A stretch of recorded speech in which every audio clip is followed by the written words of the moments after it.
सबसे पहले मैं दिल्ली के बेटे, दिल्ली के इतिहास में सबसे लोकप्रिय मुख्यमंत्री अरविंद केजरीवाल जी, आम आदमी पार्टी के नेता, मेरे बड़े भाई और राजनीतिक गुरु अरविंद केजरीवाल जी का धन्यवाद करना चाहती हूं कि उन्होंने मुझ पर भरोसा किया और मुझे इतनी बड़ी जिम्मेदारी सौंपी, दिल्ली के लोगों की देखरेख की जिम्मेदारी सौंपी। लेकिन आज मैंने मुख्यमंत्री के तौर पे शपथ ग्रहण जरूर किया है, लेकिन ये मेरे लिए, हम सबके लिए एक बहुत भावुक क्षण है जब अरविंद केजरीवाल जी दिल्ली के मुख्यमंत्री नहीं हैं। अरविंद केजरीवाल जी वो व्यक्ति हैं जिन्होंने पिछले 10 सालों में दिल्ली की तस्वीर को बदल डाला, जिन्होंने पिछले 10 सालों में दिल्ली की आम लोगों की जिंदगी को बदल डाला। अरविंद केजरीवाल जी वो व्यक्ति हैं जिन्होंने दिल्ली में रहने वाले एक आम इंसान का, एक गरीब इंसान का दर्द समझा, उनके रोज रोज का संघर्ष समझा। उन्होंने समझा कि एक आम परिवार के लिए किस तरह से अपना घर चलाना मुश्किल होता है। अरविंद केजरीवाल जी वो व्यक्ति हैं जिन्होंने दिल्ली वालों को फ्री बिजली दी, 24 घंटे बिजली दी।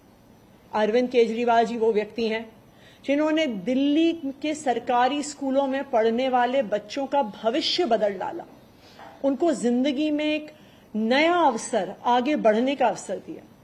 अरविंद केजरीवाल जी वो व्यक्ति हैं जिन्होंने दिल्ली की महिलाओं को शिक्षा में, रोजगार में आगे बढ़ने का मौका दिया, फ्री बस यात्रा देके। अरविंद केजरीवाल जी वो व्यक्ति हैं जिनकी वजह से आज दिल्ली के लोगों को अपने परिवार के सदस्य का इलाज करवाने के लिए अपने गहने नहीं गिरवी रखने पड़ते, अपने घर नहीं गिरवी रखने पड़ते, क्योंकि सरकारी अस्पतालों में अच्छा इलाज होता है। तो जब अरविंद केजरीवाल जी दिल्ली के मुख्यमंत्री नहीं रहते तो ये हम सब के लिए एक बहुत मुश्किल और एक भावुक घड़ी।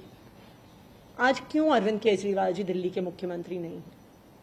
क्योंकि भारतीय जनता पार्टी की केंद्र सरकार ने अरविंद केजरीवाल जी के खिलाफ षड्यंत्र रचा, उन पर झूठे मुकदमे लगाए, उनको इन झूठे फर्जी मुकदमों में गिरफ्तार किया, उनको 6 महीने से ज्यादा जेल में रखा, उनको तोड़ने की, उनको दबाने की हर संभव कोशिश करी।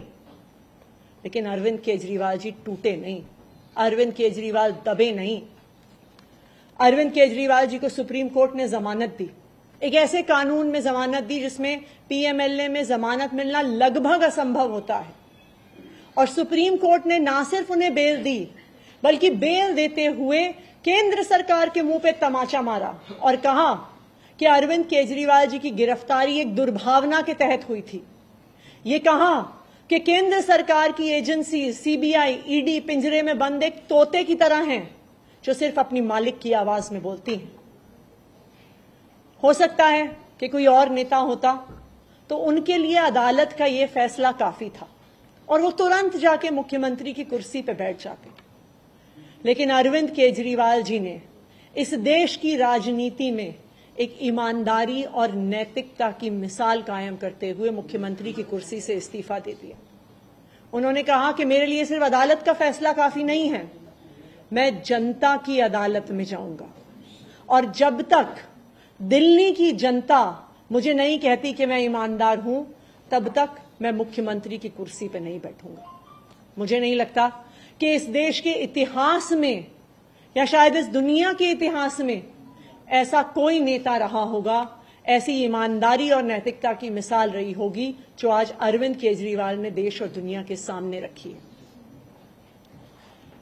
अब हम सभी दिल्ली वालों को मिलकर एक ही काम करना है, अरविंद केजरीवाल जी को फिर से फरवरी में होने वाले चुनाव में दिल्ली का मुख्यमंत्री बनाना है। अगर दिल्ली के लोग अरविंद केजरीवाल जी को दिल्ली का मुख्यमंत्री नहीं बनाते तो जो फ्री बिजली आज दिल्ली वालों को मिल रही है, भारतीय जनता पार्टी अपना षड्यंत्र रच के उसको खत्म कर देगी। जो सरकारी स्कूल अरविंद केजरीवाल जी ने सुधारे हैं वो फिर से बदहाल हो जाएंगे, मोहल्ला क्लिनिक बंद हो जाएंगे, अस्पतालों में इलाज बंद हो जाएगा, महिलाओं की फ्री बस यात्रा बंद हो जाएगी। तो 2 करोड़ दिल्ली वालों को मिलकर फिर से अरविंद केजरीवाल जी को दिल्ली का मुख्यमंत्री बनाना है। अगले 4 महीने के लिए मेरा यही काम रहेगा कि जो दिल्ली वाले परेशान रहे पिछले 1-1.5 साल में, जब से भारतीय जनता पार्टी का षड्यंत्र शुरू हुआ, जब से भारतीय जनता पार्टी ने एक एक करके हमारे नेताओं को जेल में डालना शुरू किया, जब से भारतीय जनता पार्टी ने एक एक करके हमारे मंत्रियों को जेल में डालना शुरू किया, जब से भारतीय जनता पार्टी के एलजी साहब ने दिल्ली सरकार के काम रोकने शुरू किए, आप देखिए पिछले 2 साल में भारतीय जनता पार्टी ने दिल्ली वालों को परेशान करने में कोई कसर नहीं छोड़ी। जब से अरविंद केजरीवाल जी जेल गए, दिल्ली वाले भी परेशान हुए।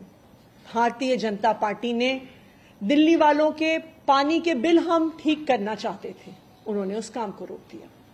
भारतीय जनता पार्टी ने जो सड़क के रिपेयर के काम है वो रोक दिए। भारतीय जनता पार्टी और उनके एलजी साहब ने अस्पताल में मिलने वाली दवाइयां रोक दी, अस्पताल में और मोहल्ला क्लिनिक में टेस्ट रोक दिए, दिल्ली से कूड़ा उठना रुक गया। लेकिन मैं आज आपको आश्वासन दे रही हूं कि अब अरविंद केजरीवाल जी जेल से बाहर आ गए हैं और उनके मार्गदर्शन में दिल्ली में कूड़ा भी उठेगा, सड़कें भी ठीक होंगी, पानी के बिल भी ठीक होंगे, दिल्ली में जो सीवर की समस्या है वो भी ठीक होगी, जो दवाइयां नहीं मिल रही हैं उसको भी हम ठीक करेंगे। मैं दिल्ली वालों को यह आश्वासन देना चाहती हूं कि अब अरविंद केजरीवाल जी जेल से बाहर हैं, भारतीय जनता पार्टी का कोई भी षड्यंत्र हम सफल नहीं होने देंगे।